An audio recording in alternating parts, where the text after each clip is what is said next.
கும்பம் ராசிக்கு இந்த சனி வக்கர காலத்துல முடிவு பெறும் 3 பிரச்சனைகள் என்ற தலைப்புல இந்த வீடியோ பார்க்க போறோம்.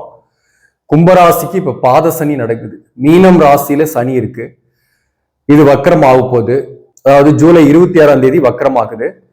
அப் டு டிசம்பர் 10ஆம் தேதி வரலும் வக்கர கதியில தான் இருக்கு. டிசம்பர் 10ஆம் தேதி வக்கர நிவர்த்தி ஆகுது. இப்ப இந்த சனியால விரையாதிபதி சனி, கும்பராசிக்கு ராசியாதிபதி சனி, இது வக்கரம் ஆவறதுனால நன்மை ஏற்படுமா இல்ல பாதிப்பு ஏற்படுமா, அல்லது யாருக்கு நன்மை ஏற்படும், யாருக்கு கவனமா இருக்கணும் என்பதை பற்றி இந்த வீடியோவில் டீட்டெயிலா பார்க்கலாம். அதே சமயத்துல கும்பராசிக்கு ராசியில் இருக்கக்கூடிய ராகு, 7ஆம் இடத்துல இருக்கக்கூடிய கேதுவோட தாக்கம் என்பது இருந்துகிட்டு தான் இருக்கு. டிசம்பர் வரலும் இந்த ராகு கேது இந்த பொசிஷன்ல தான் இருக்கு. சோ அதையும் நம்ம சேர்த்து பலன் சொல்லும் போதுதான் ஒரு கரெக்டான ப்ரெடிக்ஷன் கிடைக்கும். அந்த வகையில இதுல உங்களுக்கு ஒரு சரியான கைடன்ஸ் கிடைக்கும் இந்த வீடியோவை பொறுத்தவரையிலும். வணக்கம், நான் உங்கள் ஆஸ்ட்ரோ பழனிசாமிகள். இந்த சேனலை பொறுத்தவரையிலும் சரியான கைடன்ஸும் சரியான ஜோதிட தகவல்களும் தரக்கூடிய சேனல். நீங்க விருப்பப்பட்டாக சப்ஸ்கிரைப் பண்ணி தொடர்ந்து பாருங்க.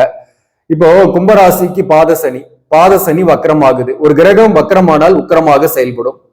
அந்த பாவகத்தையும் ஆக்டிவேட் பண்ணும். தனம், குடும்பம், வாக்குஸ்தானத்தையும் ஃபோர்ஸ்ஃபுல்லா ஆக்டிவேட் பண்ணும். அந்த கிரகமும் ஃபோர்ஸ்ஃபுல்லா இருக்கு. அப்போ நீங்க தயங்கி கொண்டிருந்த சில விஷயங்கள் முடிவு பெறும். குடும்பம் அமையாதவர்களுக்கு திருமண வாழ்க்கை இன்னும் அமையல, திருமணத்திற்காக வரன் பார்த்துட்டு இருக்கிறீங்க, வரன் செட் ஆகுமானா செட் ஆகும், குடும்பம் அமையும். நிறைய முயற்சி பண்ண போறீங்க, நிறைய எஃபோர்ட் போட போறீங்க, சுறுசுறுப்பா செயல்பட போறீங்க, வேகமாக இருக்க போறீங்க. அதன் மூலம் உங்களுக்கு முயற்சி தடைகள் நீங்கும், நீங்க செயல்படுத்தக்கூடிய செயல்கள் வெற்றியாகும். அந்த வகையில திருமணம் ஆகாதவர்களுக்கு திருமண வரன்கள் செட் ஆகும். சில பேர் கல்யாணமே கூட ஆகும். குடும்ப வாழ்க்கை பிரிவுகள், கணவன் மனைவி பிரிஞ்சு இருக்கிற, தனியா இருக்கிற நான் போயிட்டு, அதே போல இந்த காலகட்டத்துல சேர முடியுமா, பிள்ளைகளோட சேர முடியுமா, வாழ்க்கை துணையோட சேர முடியுமா என்ற கேள்விக்கு இந்த காலகட்டத்தில் நீங்க ஒரு சரியான முடிவு எடுக்க போறீங்க. ஒரு இடமாற்றம் ஏற்பட போகுது, ஒரு வீடு மாற்றம் ஏற்பட போகுது. இருக்கிற இடத்தை விட்டு நீங்க வாழ்க்கை துணையோர் இருக்கக்கூடிய இடத்திற்கு போக போறீங்க. அதற்கான வாய்ப்பு இந்த டிசம்பருக்குள்ள இருக்கு. முயற்சி பண்ணலாம். ஆனா ஜாதகத்துல தோஷம் இருக்கு, தோஷத்தோடு இருக்கு, பிரிந்து நீண்ட காலமா இருக்கு, அதாவது வருஷ கணக்காவது பிரச்சனை கோர்ட்ல இருக்கு அப்படின்னா அப்படிப்பட்டவங்க சேர முடியுமான்னா அதுல ஒரு தீர்வு கிடைக்கும். வழக்குகளில் ஒரு தீர்வு கிடைக்கும். ஏன்னா குரு 6ஆம் இடத்துல இருக்கு. வழக்குகள் இருக்கும், அல்லது கடன் இருக்கும், அல்லது பண பிரச்சனைகள் கொஞ்சம் இருந்துட்டு இருக்கு இல்லையா, அதை இந்த காலகட்டத்தை பொறுத்தவரையில சமாளிக்கக்கூடிய வாய்ப்பு ஏற்படும். கடனை வெற்றிகரமாக சமாளிப்பீங்க. தனஸ்தானம் ஆக்டிவேட் ஆகுறதுனால பணம் ஏதோ ஒரு வகையில வரும். நிதி நிலைமையில சமாளிப்பீங்க. சுத்தமா பணம் இல்ல, கடன் வாங்கிதான் செலவு பண்ணுன்ற காலம் இல்ல, ஒரு வேலைக்கு போயிட்டு அந்த பணத்தை செலவு பண்ணக்கூடிய காலகட்டம். இந்த விரையாதிபதியாக வரக்கூடிய சனி 2ஆம் இடத்துல இருக்கிறதுனால நிறைய விரயம், நிறைய செலவுகள் வருது. ஆனா அதற்கேற்ற வருமானம் இல்லை. அதனால கடன் வாங்கி செலவு பண்ணிட்டு இருந்தீங்க, கடனுக்கு வட்டி கட்டி தீரவில்லை. ஆனா இந்த காலகட்டத்தில் கொஞ்சமாவது சம்பாதிப்பீங்க. வேலை இல்லாதவர்களுக்கு வேலை கிடைக்கும், அதன் மூலம் வருமானம் வரும். வருமானத்தின் மூலம் கடனை வாங்காம செலவு பண்ணுவீங்க, அல்லது கடனை அடைக்கிறதுக்கான வழியும் பிறக்கும். சோ அப்ப இது 2வது நன்மை. முதல் நன்மை சுபகாரியம் நடக்கும். 2வது நன்மை கடனை சமாளிப்பீங்க, பணம் ஏதோ ஒரு வகையில வரும். 3வது நன்மை என்ன அப்படின்னாக்க இடமாற்றம் ஏற்படும். அது வேலை மாற்றமாகவும் சில பேருக்கு இருக்கலாம், அல்லது சில பேருக்கு வீடு மாற்றமாகவும் இருக்கலாம், அல்லது சில பேருக்கு ஊர் மாற்றமாகவும் இருக்கலாம். இப்போ உங்க ஜாதகத்துல சனி வக்கரமா இருக்கு அப்படின்னாக்க இந்த கோச்சாரத்துல சனி வக்கரமாகக்கூடிய காலகட்டம் உங்களுக்கு பாசிட்டிவா இருக்கும். இத்தனை காலத்துல வேலையில ஹார்ட் ஒர்க் பண்ணீங்க, ஆனா ரெகக்னிஷன் இல்ல, மேலதிகாரிகளுடைய டார்ச்சர், அல்லது நல்ல பேர் இல்ல, குறைந்தபட்ச ஊதிய உயர்வு கூட இல்ல. உங்க ஜாதகத்துல சனி வக்கரமா இருந்தாக்க அதாவது அடிக்கடி இடமாற்றம் ஆயிருக்கும். சில பேருக்கு ஒரே நிலையில இருந்திருக்கக்கூடிய சூழ்நிலை இருக்கும். அப்படிப்பட்டவங்க இடமாற்ற சிந்தனை இருக்கு, வேற ஆப்பர்ச்சுனிட்டி தேடுறேன், வேற வாய்ப்பு கிடைக்குமா அப்படின்னாக்க இந்த நேரத்துல நீங்க புதிய வாய்ப்புக்காக தேடுறீங்கன்னாக்க அந்த புதிய வாய்ப்பு கிடைக்கும். வேலை இல்லாதவர்கள், வேலையை ஆல்ரெடி விட்டுட்டேன், வேலை தேடிட்டு இருக்கிறேன், இப்ப அட்டன் பண்ற இன்டர்வியூ கிடைக்குமா அப்படின்னா இந்த ஜூலை 26ஆம் தேதிக்கு பிறகு நீங்க அட்டன் பண்ற இன்டர்வியூல சக்சஸ் ஆகிறதுக்கு வாய்ப்பு இருக்கு. ஒரு ஊர் விட்டு வேற ஒரு ஊர்ல போய் வேலை செய்யக்கூடிய சூழ்நிலை ஏற்படும். ஆனா வேலை கிடைக்கும். உங்க ஜாதகத்துல சனி வக்கரமா இருந்தா புதிய வாய்ப்பு தேடுறீங்கன்னா ஈஸியா அமைஞ்சிரும். அது ஒரு பதவி உயர்வோ அல்லது ஊதிய உயர்வோடைய கூட இருக்கும். கவர்மெண்ட் ஜாப்ல இருக்கீங்கன்னா கூட ஒரு டிரான்ஸ்பர் எதிர்பார்க்காத மாதிரி கிடைக்கும். ஆனா அது பாசிட்டிவாவே இருக்கும். எதிர்பார்க்காம ஒரு டிரான்ஸ்பர் கிடைக்கும், அது பாசிட்டிவாவே இருக்கும். அது ஊதிய உயர்வோடு கூட அமையும், அல்லது பதவி உயர்வோடு கூட அமையும். அதே போல பிரைவேட்ல இருக்கிறவங்களுக்கும் பாசிட்டிவ் இருக்கு. சப்போஸ் உங்க ஜாதகத்துல சனி வக்ரம் ஆகல, நீங்க என்ன பண்றது அப்படின்னா, நீங்க சனி வக்ரம் ஆகல அப்படின்னாக்க ஒரு நெருக்கடி இருந்தாலும், அதாவது இந்த சனி வந்து சில விஷயத்த கஷ்டப்படுத்தி தான் கொடுக்கும். அதாவது உங்களுக்கு ஹார்ட் ஒர்க்கை கொடுக்கும், ஒர்க் ப்ரெஷரை கொடுக்கும். சில நேரங்களில் மேலதிகாரிகளால பாதிக்க கூட படுவீங்க, அது வார்த்தையால. நீங்க இந்த நேரத்தில் என்ன பண்ணணும்னா, அதாவது கவனமா நீங்க கம்யூனிகேஷன் பண்ணணும். அதாவது ரிட்டன் கம்யூனிகேஷனா இருந்தாலும் சரி, அல்லது ஓரல் கம்யூனிகேஷனா இருந்தாலும் சரி, மேலதிகாரிங்க கிட்ட கவனமா பேசுறீங்க அப்படின்னாக்க உங்களுக்கு பாசிட்டிவாவே இருக்கும். பெரிய அளவுக்கு பிரச்சனை இல்லை. இந்த சனி வக்கர நிவர்த்தியான பின்பு உங்களுக்கு அதே இடத்துலயே கூட ஊதிய உயர்வோ பதவி உயர்வோ கிடைக்கிறதுக்கு வாய்ப்புகள் உண்டு. அப்போ உங்க ஜாதகத்துல சனி வக்கரம் ஆகலைன்னா நீங்க இருக்கிற இடத்துலயே இருக்கணும், மாறாம இருக்கிறது நல்லது. அல்லது புதிய வாய்ப்பு கிடைக்காம இருக்கிற வேலையை விடாம இருக்கணும். புதிய வாய்ப்பு கிடைக்காம விட்டுட்டீங்கன்னா என்ன ஆகும்? டிசம்பர் வரலாம் வேலை தேடிக்கிட்டே இருக்கிற மாதிரி இருக்கும். உங்க ஜாதகத்துல சனி வக்கரம் ஆகலனாக 2ஆம் அதிபதி உச்சம் பெற்று இந்த குரு பார்வையில தான் இந்த சனி இருக்கு, இந்த வக்கர சனி. அதனால மேக்சிமம் உங்களுக்கு அக்டோபர் வரலும் உங்களுடைய வார்த்தையால பெரிய பிரச்சனை வந்துடாது. அக்டோபர்ல இருந்து டிசம்பர் வரலும் தான் அந்த குரு வந்து அதிசாரமா பயிற்சியாகி சிம்மத்துக்கு வராரு. அப்ப சிம்மத்துக்கு வரும்போது உங்களுக்கு வந்து குரு பார்வை இந்த 2ஆம் பாவகத்துக்கு அமையறதில்ல. ஆனா அந்த காலகட்டத்துல மட்டும் நீங்க கொஞ்சம் பேச்சில் வார்த்தைகளில் கவனம் செலுத்திக்கணும். உறவுகள் கிட்ட பேசும்போது சரி, அல்லது மேலதிகாரிங்க கிட்ட பேசும்போதும் கவனம் செலுத்திக்கணும். ப்ரெஷர் கொஞ்சம் இருந்தாலும் வக்கரம் ஆகாதவங்க அதை தாங்கிக்கிட்டு தான் ஒர்க் பண்ணணும். இந்த நேரத்துல வேலையை விடாம இருக்கிறது நல்லது. அதே சமயத்துல வக்கரம் ஆனவங்க இந்த நேரத்துல மூவ் பண்றதுக்கான வாய்ப்பு உங்களை தேடி வரும். இதெல்லாம் வந்து வேலை விஷயமா பாசிட்டிவும் இருக்கு, கொஞ்சம் நெகட்டிவும் இருக்கு. அதே போல குடும்ப வாழ்க்கை, ஏன்னா மேக்சிமம் இந்த ராகு கேது பயிற்சியான பின்னாடியே பாசிட்டிவா இருக்குன்னு நான் வந்து மாத பலன்களை சொல்லியிருக்கேன். நிறைய வீடியோக்கள் நம்ம அதை பத்தி போட்டிருக்கிறேன். இந்த டிசம்பர் மாதம் 5ஆம் தேதி ராகு கேது பயிற்சி ஆகுது. அதன் பிறகு கணவன் மனைவி உறவு நிலையில பெரிய அளவுக்கு தாக்கங்கள் இல்லை. ஒன்னாவே இருக்கக்கூடிய கணவன் மனைவி ஒற்றுமையா தான் இருப்பீங்க. தாம்பத்திய வாழ்க்கை மகிழ்ச்சியா தான் போகும். 3வது நபருடைய தலையிட்டால குடும்ப வாழ்க்கையில வந்த பிரச்சனை நீங்கும்.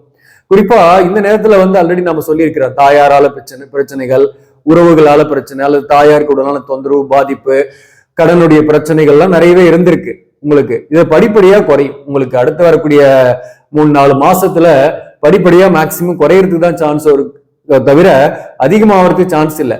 ஆனா சில விஷயம் அதிகமாகுதுனாலே பயப்பட வேண்டியதில்லை. ஒரு பிரச்சனை அதிகமாகுதுன்னா அது முடிவுக்கு வருதுன்னு அர்த்தம். அதனால முடிவுக்கு வரக்கூடிய சூழ்நிலையில் தான் இருக்கு. முடிவும் விடிவும் அப்படின்னு வேணா சொல்லலாம். இப்ப வந்து பாத்தீங்கன்னாக்க ஒரு காதல்ல இருக்கீங்கன்னா கூட அந்த காதல் உறவு நிலையில வந்து சில கசப்புக்கள்லாம் இருந்தது கூட இப்ப வந்து தீரக்கூடிய காலகட்டம், ஓரளவுக்கு ஒற்றுமையா இருக்கக்கூடிய காலகட்டம். சில பேருக்கு புதிய உறவுகள் கூட ஆல்ரெடி ஏற்பட்டிருக்கும். அதை பத்தி நம்ம வீடியோக்குள்ள கூட சொல்லியிருக்கிறேன். ஒரு சப்போர்ட்டிவான ஒரு பர்சன், ஒரு ஆப்போசிட் ஜெண்டர் உங்களுக்கு ஏதோ ஒரு வகையில ஒரு இன்ட்ரடியூஸ் ஆகிறதுக்கு வாய்ப்பு உண்டு. அதனால வந்து உங்களுக்கு ஆதாயம் உண்டு, ஒரு சப்போர்ட் உண்டு. உங்களுக்கு பாதிக்கப்பட்டிருக்கீங்க, பிரச்சனையோட இருக்கீங்கன்னா அந்த சப்போர்ட் ஏத்துக்கலாம், தப்பு கிடையாது. ஆனா ஒரு குடும்ப வாழ்க்கையில் இருந்துகிட்டு இப்போ ஒரு புதிய உறவு வருதுன்னா நீங்க கொஞ்சம் கவனமா இருக்கணும். அது வந்து நேமுக்கு எடுக்கும். ஒரு குடும்பத்தை விட்டு தள்ளி இருக்கிறீங்க, குடும்ப வாழ்க்கை இல்லை எனக்கு அப்படின்றவங்களுக்கு ஒரு சப்போர்ட் கிடைக்குது, ஒரு எதிர்பார்ப்புடைய உறவு கிடைக்குதுன்னா, அல்லது அந்த சப்போர்ட்டான உறவால உங்களுக்கு நன்மை இருக்குன்னா அதை ஏத்துக்கலாம். அதுதான் நான் சொல்ல வரேன். சோ அப்படிப்பட்ட ஒரு காலகட்டம் தான் இந்த காலகட்டத்தை பொறுத்தவரையிலும். நிதி நிலைமை சீராகவே இருக்கும், பணம் வரும். அதே போல குடும்பம் அமையாதவர்களுக்கு குடும்பம் அமையும். இதெல்லாமே பாசிட்டிவா இருக்கு. இதெல்லாம் அதிகமான பாசிட்டிவ் யாருக்குன்னா உங்க ஜாதகத்துல சனி வக்கரமா இருக்கிறவங்களுக்கு. சப்போஸ் உங்க ஜாதகத்துல சனி வக்கரம் ஆகலனாக அதுக்காக நீங்க கவலைப்பட தேவையில்லை. இருந்தாலும் சில விஷயங்களை கொஞ்சம் கவனமா இருக்கணும். அதாவது வாக்கில் கவனம், குடும்பம் அமையறதுல சில தாமதங்கள் இருக்குனாலே தொடர்ந்து முயற்சி பண்ணுங்க. கண்டிப்பா மேக்சிமம் உங்களுக்குமே வந்து பாத்தீங்கன்னாக்க தை மாசத்துல இருந்து அதுக்கான வாய்ப்பு ஏற்பட்டுடும், தமிழ் மாதத்தை சொல்ல போனாக்க. சோ அப்போ இந்த சனி வக்கரம் என்பது பாசிட்டிவ் தான், பெரிய அளவுக்கு நெகட்டிவ் கிடையாது. செலவு பண்ணும்போது கவனமா செலவு பண்ணுங்க. அவசியமான செலவுகள், அவசியமான விஷயத்துக்கு மட்டும் செலவு பண்ணுங்க. பாருங்க, கடன், புதிய கடன் வராது. புதிய கடன் வரலனாக நிதி நிலைமை சீராகவே இருக்கும். அதை வந்து நீங்க சனி வக்கரமா இருந்தாலும் சரி, சனி வக்கரமா இருந்தாலையும் இதை ஃபாலோ பண்ணிக்கணும் இந்த காலகட்டத்துல, இந்த 4 மாசத்துல. ஏன்னா எதிர்பாராத செலவுலாம் வரும். அது கையில வந்து கொஞ்சம் பணம் இருந்துகிட்டே இருந்தாதான் நீங்க புதிய கடன் வாங்காம சமாளிப்பீங்க. அதுக்காக சொல்றேன், படிக்கக்கூடிய மாணவர்களை பொறுத்தவரையிலும் உடல்நல விஷயத்துல கொஞ்சம் கவனம் செலுத்திங்க. ஈவன் வக்கரம் ஆகுறதுனால மற்றவர்களுமே கூட உடல்நல விஷயத்துல கொஞ்சம் கவனம் செலுத்திங்க. அலைச்சல்கள், பயணங்கள் வரும். ஆனா நிறைய எஃபோர்ட் போடுவீங்க, சுறுசுறுப்பா செயல்படுவீங்க, ஆக்டிவா இருப்பீங்க, ஒரு மந்தத்தன்மை இல்லாமல் இருப்பீங்க. அதுதான் இந்த காலகட்டத்துல. அதனால வந்து விரும்பிய கோர்ஸை கூட மாணவர்களுக்கு சேரக்கூடிய வாய்ப்புகள்லாம் ஏற்படும். கல்வியில கூட ஹெல்த் பாதிக்காம பார்த்துக்கிட்டீங்கன்னா நல்லாவே படிக்கக்கூடிய காலகட்டம் தான். பிரச்சனை கிடையாது இந்த காலகட்டத்தை பொறுத்தவரையிலும். மேலும் குருவோட பார்வையில் இருக்கிறதுனால இந்த சனி வக்கரத்தால பெரிய அளவுக்கு தீமை வந்துருமோன்னு பயப்பட வேண்டிய அவசியம் இல்லை. ஆஸ் யூஷுவலா தான் வாழ்க்கை போகும். சில நல்ல மாற்றங்கள் ஏற்படுறதுக்கு வேணா வாய்ப்பு இருக்கு. அந்த நல்ல மாற்றத்தை நோக்கி நீங்க நகர போறீங்க. அதுதான் இந்த சனி வக்கரம் கொடுக்கக்கூடிய பாசிட்டிவான அம்சம். அவிட்டம் நட்சத்திரம் 3ஆம் பாதம் 4ஆம் பாதம் இருக்கு.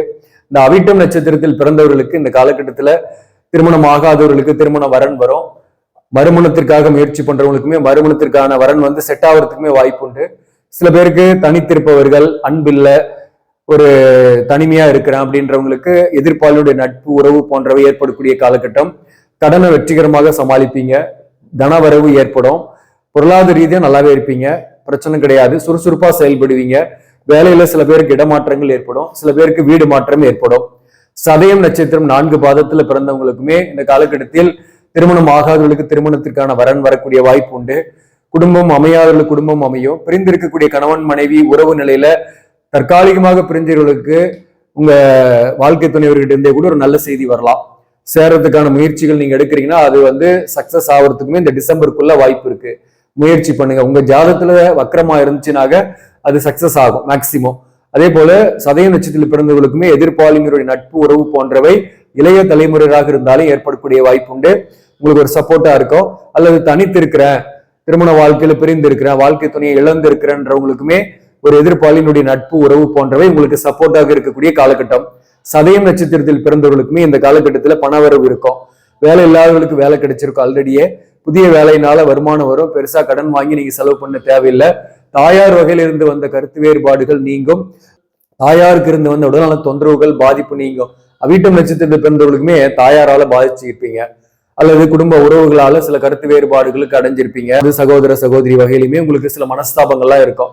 இந்த மனஸ்தாபங்களுக்கு இந்த காலகட்டத்தில் ஒரு முடிவு கிடைக்கும். ஆனாலும் அவங்க கிட்ட அதிகமா இன்டராக்ட் பண்ணாம இருக்கிறது உங்களுக்கு நல்லது. நிதி நிலைமை சீராகக்கூடிய காலகட்டம். வருமானம் வரும், செலவு பண்ணுவீங்க. கையிருப்பு வந்து பற்றாக்குறை இருக்கும். ஆனாலும் கடன் வாங்காம இருந்தீங்கன்னாக்க பெரிய அளவுக்கு பாதிப்பு இல்லாமல் இருக்கும். அதே போல பூரட்டாதி நட்சத்திரம் 1ஆம் பாதம், 2ஆம் பாதம், 3ஆம் பாதத்துல பிறந்தவர்களுக்குமே வாழ்க்கை துணையோருடன் இருந்து வந்த கருத்து வேறுபாடுகளுக்கு ஒரு முடிவு கிடைக்கும். குறிப்பா உங்க ஜாதகத்துல வக்கரமா இருக்குன்னாக்க தற்காலிகமாக பிரிஞ்சிருக்கீங்க, தோஷம் இல்லைன்னாக்க சேர்றதுக்கான வாய்ப்புகள் ஏற்படும். அல்லது 2 பேரும் சேர்ந்து ஒரே ஊர்ல வாழக்கூடிய சூழ்நிலை எல்லாம் ஏற்படும். வேற ஊர்ல இருக்கீங்கன்னா கூட ஊர் மாற்றம் ஏற்படும். வேலைக்காக ட்ரை பண்றீங்க, புதிய வாய்ப்பு கிடைக்குமானா புதிய வாய்ப்பு கிடைக்கும். இடமாற்றம் ஏற்படும். அதே போல காதல் போன்றவை கூட சில பேருக்கு ஏற்படும்.